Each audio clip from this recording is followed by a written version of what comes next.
Korku деген нәрсе yok енді, біріншісін генә күрмейбез biz аларны. Дамир Гарипов ул көнне иртән сәер тавышка уяна, күп вакытта узмый күршесе ярдәм сорап чакыра.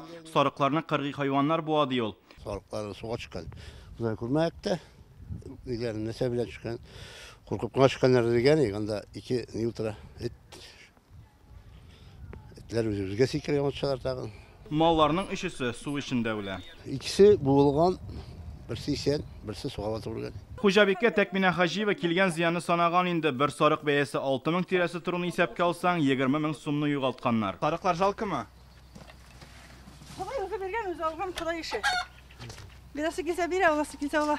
Ядегәрдә күпчелек кеше сарык асрый. Менә без килгәндә дә йын ала иделәр. Авыл халкы бу хәлне әлдә куркып искә төшерә. Кемнәрдер сарыкларга бүреләр һөҗүм иткән дип саный. Чөнки урман якын Хаҗиевлар авыл читендә яши. Икенчеләре кыргыйланган этләрдән зарлана.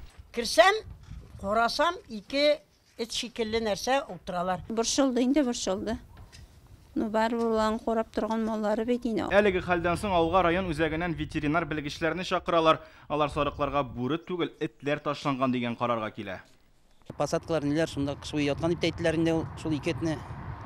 Эт дисәң küçük дисәң дә була инде. Алып киттек. Теге кеше белән хайваннар белән контакт булмау сәбәпле без аларны биотермик ягымага алып менеп шунда яндырдык.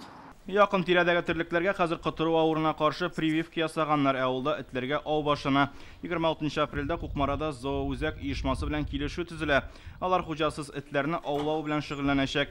Әлегә ядегәрдән мөрәҗәгать булмаган узган ел районнан 102 этне приютка алып киткән булалар. Ветслужбага хәбәр иттем.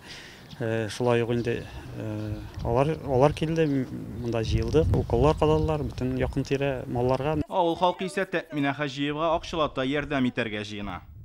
Кукмара районыннан Руслан Хуснуллинов, Алмаз Зияддинов, Яңа гасыр каналы. Көтелмәгән кунак көттереп кенә интернет челтәрләренә дә килеп җитте. Хәзер бу фильмның барлык серияларын ТНВ.ру сайтында карап була.